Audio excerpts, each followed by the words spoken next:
One of the wisest people I ever met, a horse-riding cowboy in the middle of the Arizona desert, once told me, "We are each 100% responsible for 50% of every relationship." Relationships are probably the hardest experiences we will ever navigate in our entire lives. Everything is about relationship. Almost all of our problems, all of our worries, our stresses, our fears, if we really explore them, come down to some other person or group of people who are beyond our control, that we have some kind of relationship with. When people are not involved, we have a sense of control.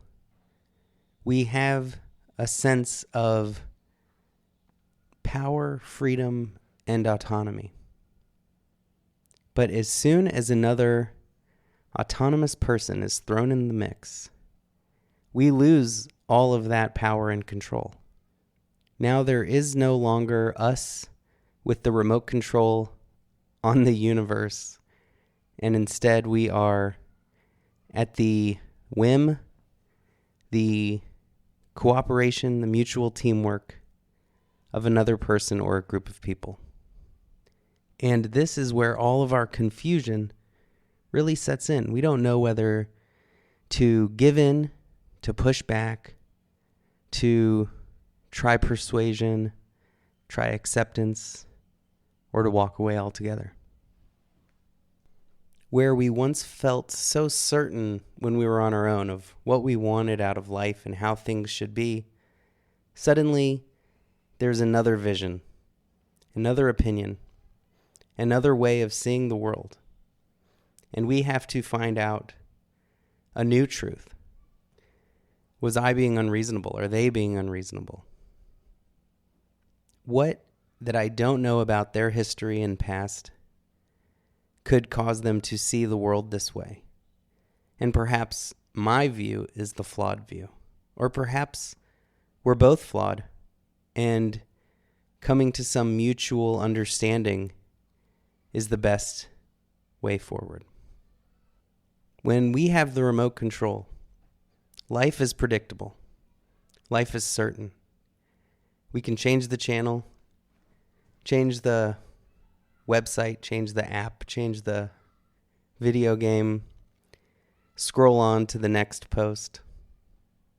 We are in the driver's seat, and no one else has any say in the matter.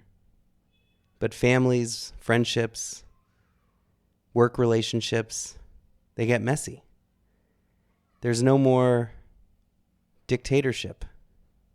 Suddenly, it's a co-op, a democracy. Sometimes tyrants are trying to take over, and sometimes we can be the tyrant. And this is why so many relationships become strained or end in pain and heartache. And so in today's podcast, I'm going to discuss 3 very simple mindset shifts that can improve every relationship we have. Starting with that brilliant quote I mentioned earlier, that we are 100% responsible for 50% of every relationship. And it may sound simple. It may sound like the math doesn't even add up, but when you think about it, it does start to make sense. And the problem in most relationships is that we either take no responsibility or we take all the responsibility. And when someone's treating us bad, we put all the blame on them, even though we can always walk away. We can always leave. We allow the way people treat us.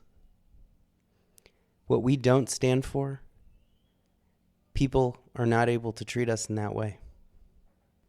But at the exact same time, we cannot blame ourselves for how other people treat us because they are 100% responsible for their 50%. It is not on us how other people treat us. It is on us how we respond. And similarly, if a relationship ends prematurely because maybe we did do something, maybe we've apologized, maybe we've tried to fix things, and the other person just doesn't want to hear it and has removed themselves from the situation, that ending of a relationship is not on us. It's not on them. It's you being responsible for your half and them being responsible for their half. That is what relationships are all about. No one in any relationship is perfect. All any of us can do is our very best to be present, to always be learning and growing, to do our best to communicate effectively, and to see how giving to others our time, attention, love, and compassion is the thing that we get back. It's not reciprocal. It's not transactional. It's recognizing that giving is receiving. That we are simply blessed to have a recipient of our love. Because if it's selfish, it's not the kind of relationship we want. It's not the kind we would want from someone else. That is all we can do. The rest is up to them. That is our 100% responsibility of 50% of a relationship. Not everyone responds in kind, treats with the same respect. That is their journey, and it's up to us whether we want to go on it with them or not. The second step to fixing every relationship in our lives of this 3-step process, and it really is a 3-step process, and it really does have to go from step 1 to 2 to 3. Step 1 being to recognize our area and domain of responsibility, to recognize that boundary between us and them, and that freedom from blaming ourselves, as well as the courage of taking responsibility. And step 2 is going beyond the illusion of separate objects and people to seeing only what is truly real, which is connection and relationship. To see the energy and space between people. We usually give very little attention to how things relate, how we relate to the universe around us. But this relationship, this invisible web of connection, is where all the magic happens. When we relate to someone, there are words, but there are also two entities in constant giving and receiving of energy. Our energy determines our experience, and we need to see and feel that energy. We need to see that we live in the abundance of an energetic universe. Not some new age concept, but there truly is energy everywhere in the universe. There is no empty space, because empty space will always create energy. In most relationships, we are always thinking about me or them. How could they do this to me? And we are never thinking about that invisible thread that connects us. We're never realizing that there is energy bouncing off of each other, flowing through me to you and you to them in this sea of energy. So we have to go beyond you and me into we. This is where egos break down.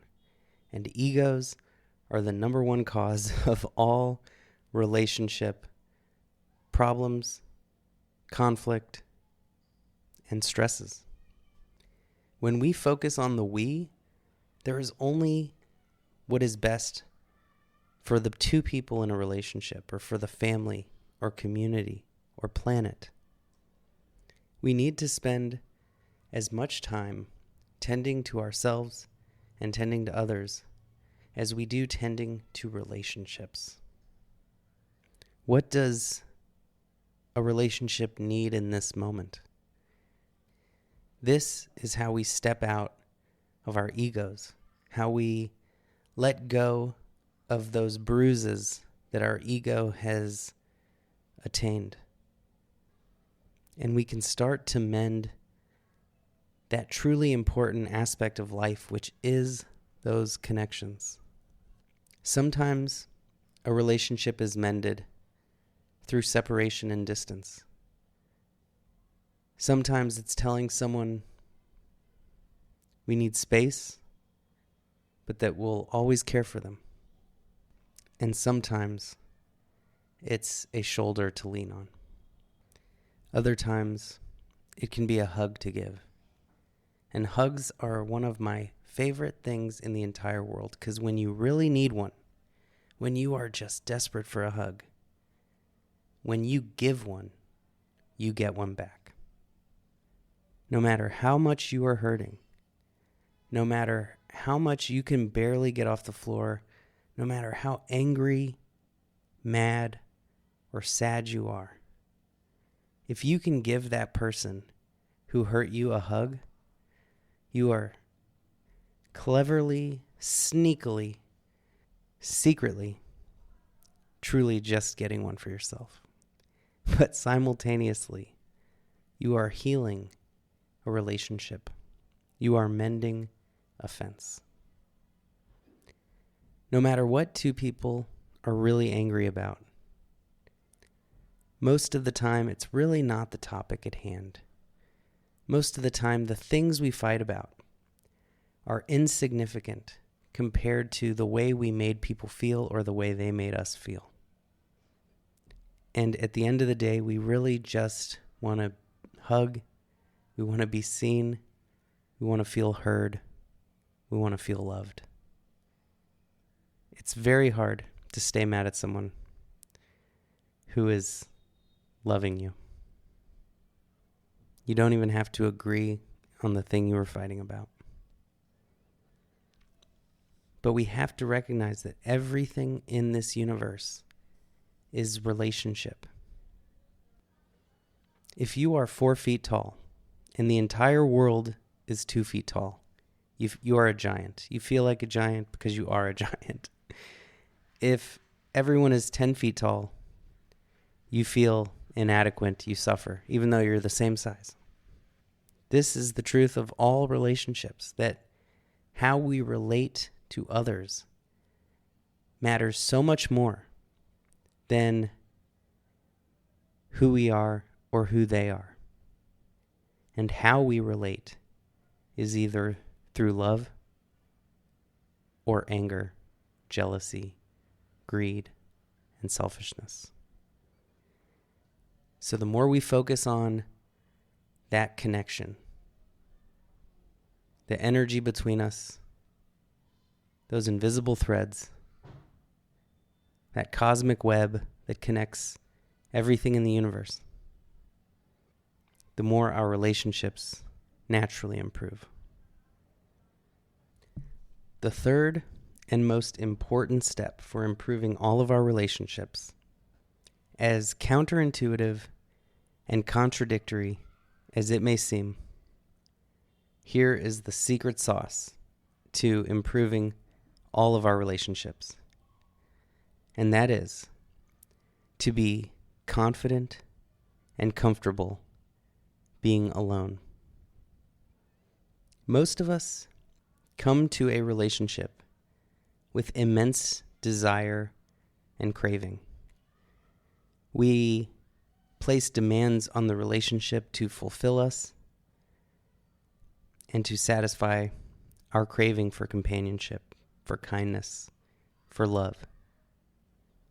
But when we come at a relationship with these demands and expectations, then all the tiny little negatives of a relationship become threatening and terrifying to our sense of well-being and happiness.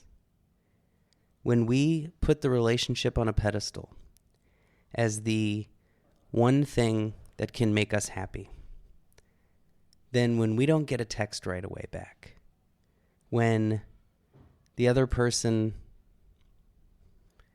is having a hard day and says something unthoughtful or unkind, we magnify and multiply that transgression, that perceived slight and offense, because it's all we can focus on, because it is the threat, our danger. From a fragile ego perspective, the slightest offense can become a grave threat to us. Unforgivable, relationship ending offense. And it could all be built on nothing more than a miscommunication or misinterpretation. But when we are confident in our solitude, when we love ourselves, when we can spend a weekend by ourselves and have the time of our lives, then there is only positive in relationships.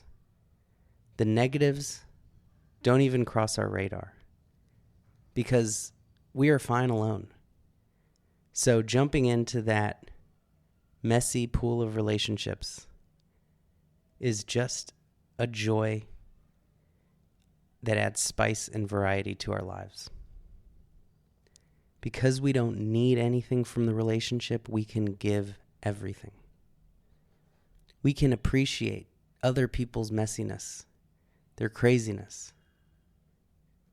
We can enjoy their quirks and idiosyncrasies, and we can share in their pain and their trauma in a way that allows for mutual healing and benefit. And through this confidence of solitude, we gain clarity. Clarity of if someone's trying to take advantage of us, because no longer do we look past the red flags because we are craving and clinging to companionship. We can see others as they are.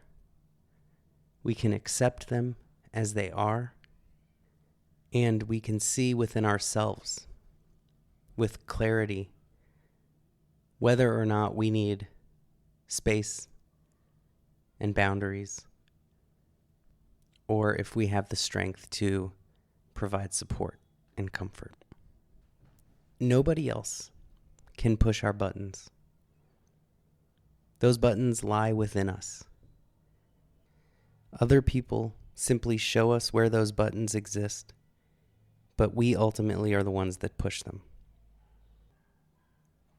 No one else can make us lose our inner peace.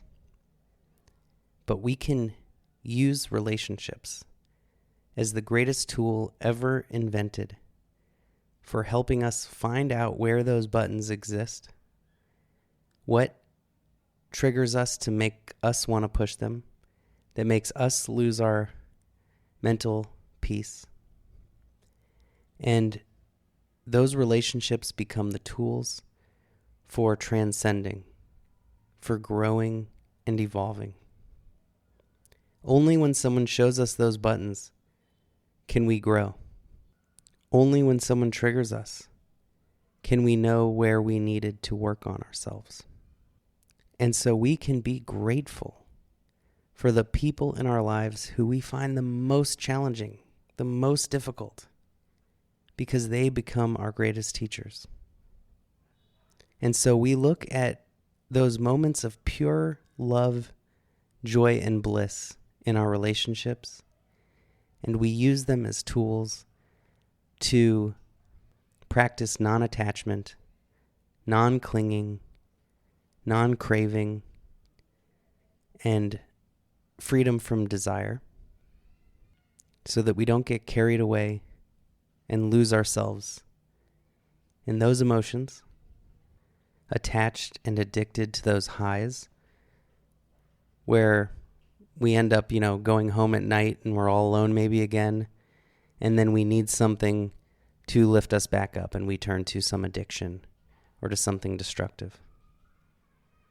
Or we suffer when conflict inevitably arises, because simultaneously we use those moments of conflict, of anger, of someone just really getting under our skin, someone being very unkind, unthoughtful, unloving to us. And we use that as an opportunity as well to stay present, to stay compassionate, to stay calm. It's easy to stay calm when everything's going right. But we accept and we appreciate these moments when it becomes a challenge, because that is when we truly grow in inner peace and happiness.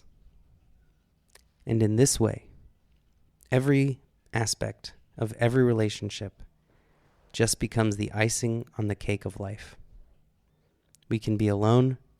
We can be with others. We have that freedom. And from freedom comes peace.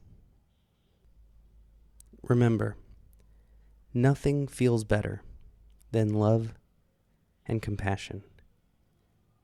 Anger, hatred, greed, and selfishness. If we truly look, if we explore the feelings in our body and mind when our thoughts turn negative, we will see how horribly uncomfortable and disruptive those feelings are, and how good it feels to be loving and compassionate. And so in any relationship, we simply bring to it the intention for everyone to be happy.